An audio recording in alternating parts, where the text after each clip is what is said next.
Hello, hello, hello. I believe we are live right now for our second coffee talk of our winter series, which is very exciting. So thank you so much for joining us today. I'm going to go ahead and pull up my screen and share with you the slide deck that I have for today's session. So for today's coffee talk, we are going to review how to get fast help with your SaaS. And so if you are in software asset management or in just technology management itself, this might be really beneficial information for you. So please just stay tuned and I'll certainly help you with getting fast help with your SaaS. Just keep in mind, we do have a hashtag CoffeeTalkTBSC. Feel free to use this hashtag on any of our social media channels. We're on Facebook, Twitter, LinkedIn, YouTube.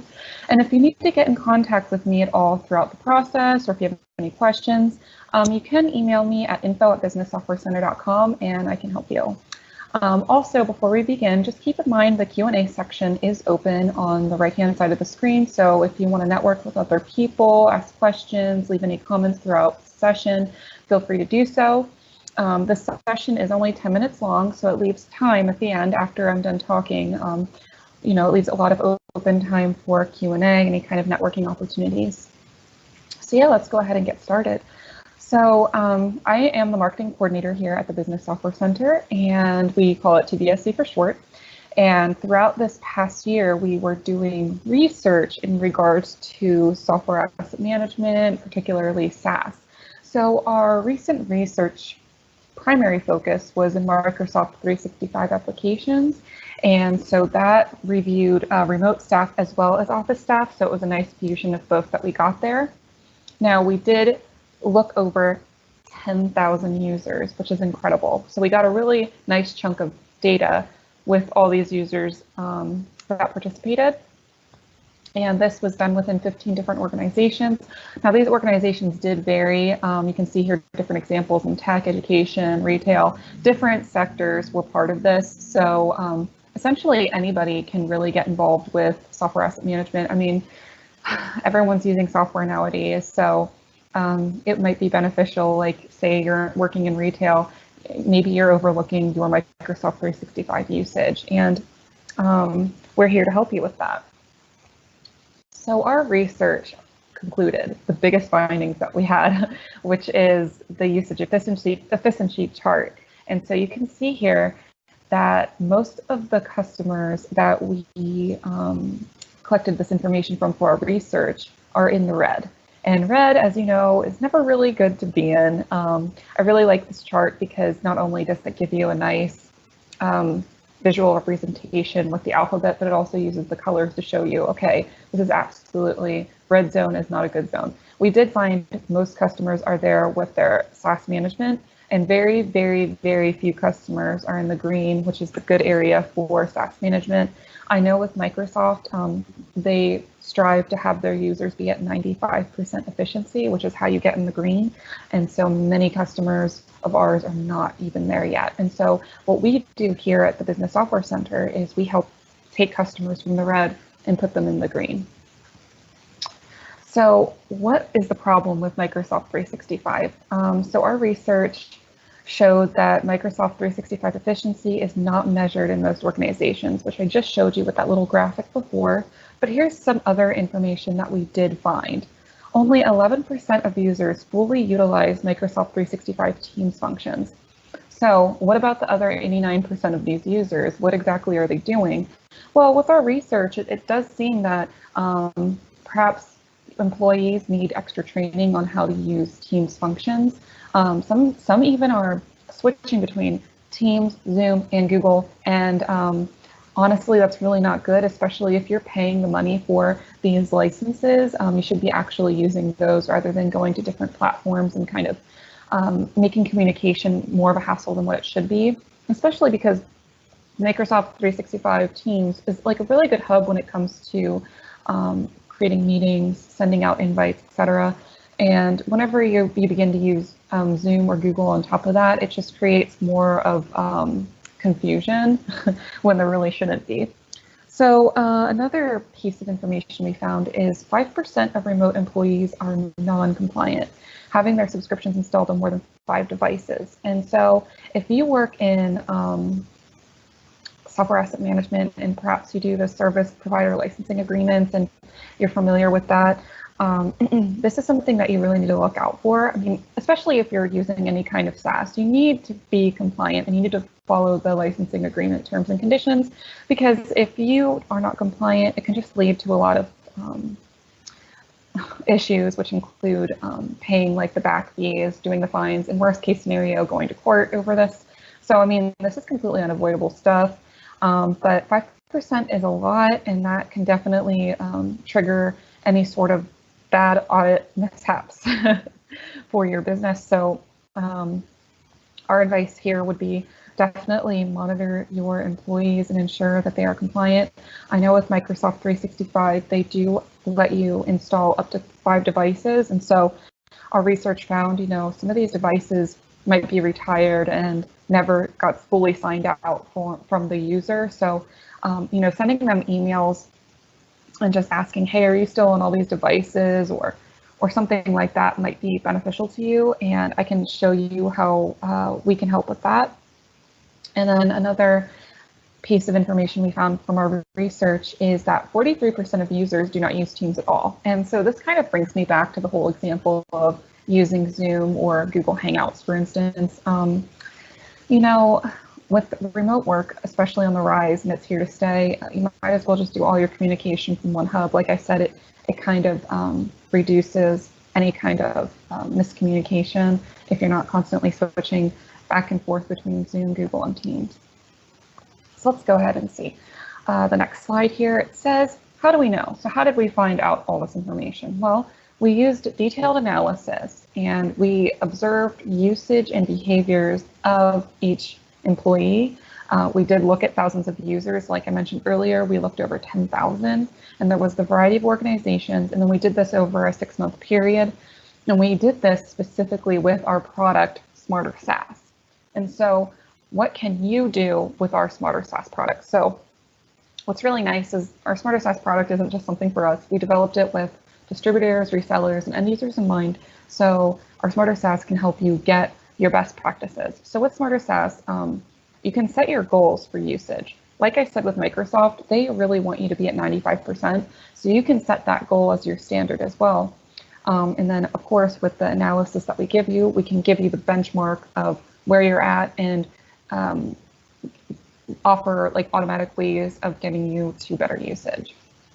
So yes, Smarter SaaS does measure your usage. It does identify variances. It does implement solutions.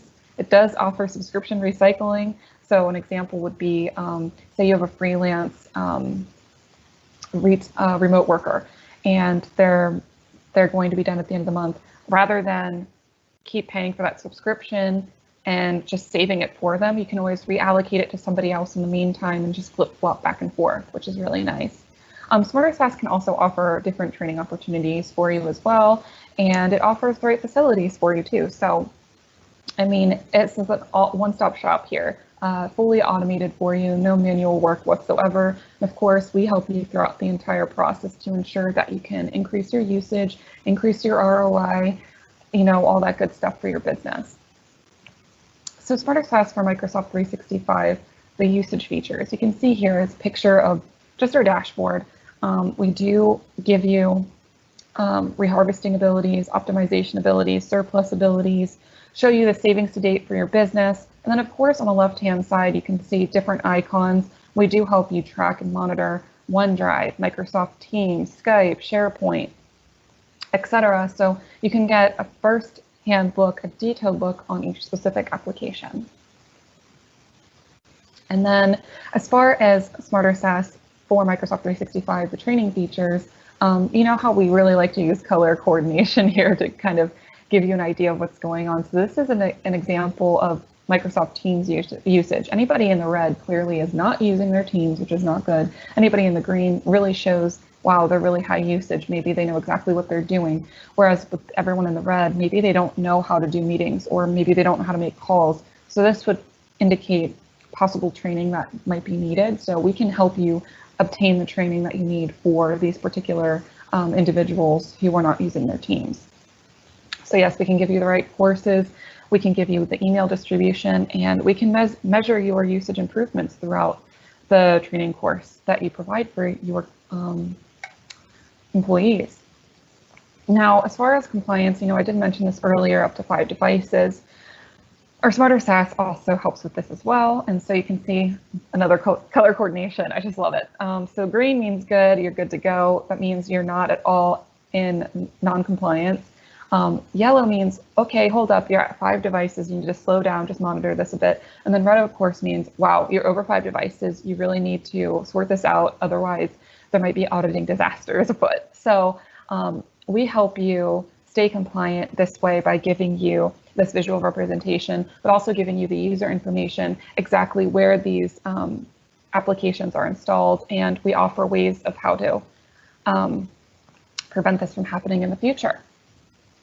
So this is, like I said, this is really quick way of getting your SaaS management under control. So I'm going to end our session with talking about our free trial for Smarter SaaS. So we are launching the Smarter SaaS for Microsoft 365, and we're really happy to say that it is on Microsoft App Stores and Microsoft Marketplace as well. But if you are interested in getting a 14-day free trial, and you can get access to everything that I just showed you for 14 days, feel free to visit our website. You can see our website details here, businesssoftwarecenter.com/free-trial. So please visit us, and you can get signed up for 14 days. Really easy. We don't ask for your credit card details or anything. You can see on the right-hand side, that's all the information we ask of you to get you started with your free trial. So at this time, what I'm going to do is just check out any questions that we have coming in here. So I have a few questions. The first question is, does Smarter SaaS give the option to look at individual apps, or does this only give information as a whole? Okay, this question might have been asked just before I went into detail about that, but yes, Smarter SaaS does help you look at different applications as part of the Microsoft 365 whole that you get. So we do break down Teams usage, OneDrive usage, etc., and you can see that all from the dashboard.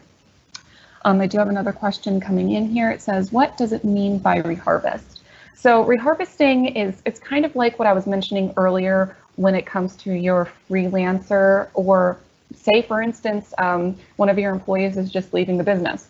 So rather than keeping that subscription under their name, you can reharvest it or reallocate it to a different user entirely. And that's really nice about SaaS subscriptions in general, is that you're not tied to the same recurring users month to month. You have the ability to flex your subscribers up or down, change the names, change who they are allocated to. So say, for instance, Bob is the one who's retiring and Sally is the one who's coming. You can reharvest Bob's subscription and make it Sally's subscription. So I hope that makes sense. I do have another question, and thanks for all these questions, everyone. What would you recommend then if we are using SaaS other than Microsoft? We use primarily Adobe in my ad agency. So I know that with Smarter SaaS for Microsoft 365, obviously the target SaaS applications are with Microsoft 365. And I'm here to tell you that we do have Smarter SaaS, which is just a general SaaS overview. We have the ability to monitor like about over 40 SaaS applications, and this does include Adobe. So if you are looking for something that can help you not only monitor Microsoft, but Adobe, Salesforce, or other SaaS subscriptions, you can always come to us for that help as well, and we can certainly help you with that. It's just with today's talk, we're focusing on Microsoft. Okay, I do have another question. Thank you for your questions, everyone. And I just want to reiterate, if you ever need to get in contact with me, please use the hashtag CoffeeTalkTBSC on our social media. I will also post this video on YouTube later for reference, just in case you ever need it. Let me see this other question. It says, is optimizing ongoing or just a one-off? Well, that's a good question. If you're just doing the free trial version, it's just going to be a one-off thing, just to get your feet in the water and see where exactly you can optimize. But we do offer Smarter SaaS in a subscription basis. So for instance, if you just need a one-off just to see where you are compliance-wise, usage-wise, you can pay for the service for the full month to get the optimization, or you can do a subscription-based service so we can ensure that your usage and compliance increases throughout the time you're using Microsoft, get you really to that 95% usage. So yeah, just to reiterate, it's really up to you. We do offer the month-to-month subscriptions for you to either optimize one-off or continue it onwards. These are all really good questions. Thank you so much for asking them. I don't see any more coming in, but I will check in a moment. Just let me continue on with my presentation real quick. I did want to mention our next Coffee Talk sessions. So for the next 2 weeks, I'm going on holiday. So unfortunately, there won't be any Coffee Talks until next year. So in 2021, our first Coffee Talk of that year will be the top 5 software asset management tips for the year 2021, which is very exciting. Hello, new year. And then we have the Coffee Talk after that, which is 3 tips on improving your remote work-life balance. You can sign up for these for free through our Eventbrite link, through our LinkedIn page. You can even email me at businesssoftwarecenter.com and I can make sure that you get those invites sent to you. There's really a lot of ways to sign up for free just to get this content. And then of course, throughout 2021, we will have additional Coffee Talks. These are just the 2 that are upcoming for the new year. Let me just go ahead and see if we have any other questions coming in. Okay. At this time, I do not see any additional questions coming in, which is okay. Feel free to email me if you have anything that you need me to help you with. I can certainly give you a free demo of Smarter SaaS. You can find a free demo of it on our YouTube channel as well. But I mean, the best way of using Smarter SaaS is really signing up for that free trial and seeing for yourself how it can certainly help you and your business succeed. All right, so at this time, I'm going to go ahead and end the session. Thank you again for joining us today, and see you next year. Bye.